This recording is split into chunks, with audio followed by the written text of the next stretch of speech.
Hello and thank you for joining us here at PhillipCapital Market Watch. I'm Alvin, Chia, Research Analyst from Phillip Securities Research. Today I'll be talking about our Singapore Weekly Update shared in our weekly Monday webinars. On macro highlights, Singapore Purchasing Manager Index fell to a 3-year low. There was weak cargo data in Changi, which will be plaguing sets.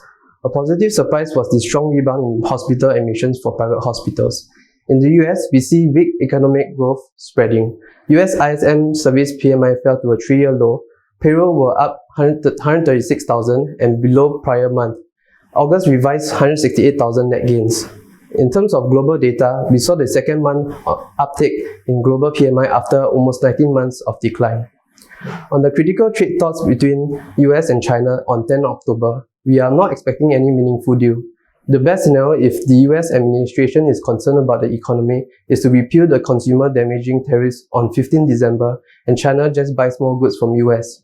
Another major event will be the MAS monetary policy statement, due not later than 14 October.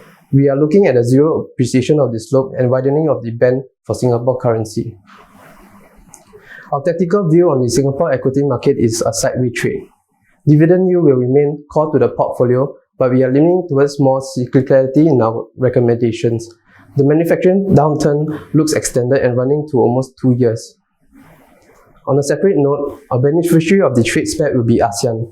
Below are the major events for the following few weeks. Key will be the 10 October US-China meeting and the FOMC meeting on 30 October. A highlight for us in the slowing Singapore orders PMI that suggests a weak 3Q19 GDP will move sideways in 4Q19. On the second chart, we can see global PMIs, the blue line, enjoying a modest uptick. As mentioned earlier, we saw a strong rebound in hospital admissions for private hospitals. However, there were weak cargo data coming out of Changi Airport, which will be affecting sets. For US macro, there is a slowdown in both the manufacturing and services industry. On jobs, despite the full employment status, the wage growth in rate was noticeably weak and below the 3% growth rate. On the final chart, US-China deficit with China is tapering down, but we can see a surge in US trade deficit with ASEAN. ASEAN looks like a major beneficiary of the current trade war. Our final slide is the Phillip Absolute 10 model portfolio. What has outperformed for us this month was financial. After a rally the prior month, Sheng Siong is experiencing the largest fall over worries of weak Singapore consumer.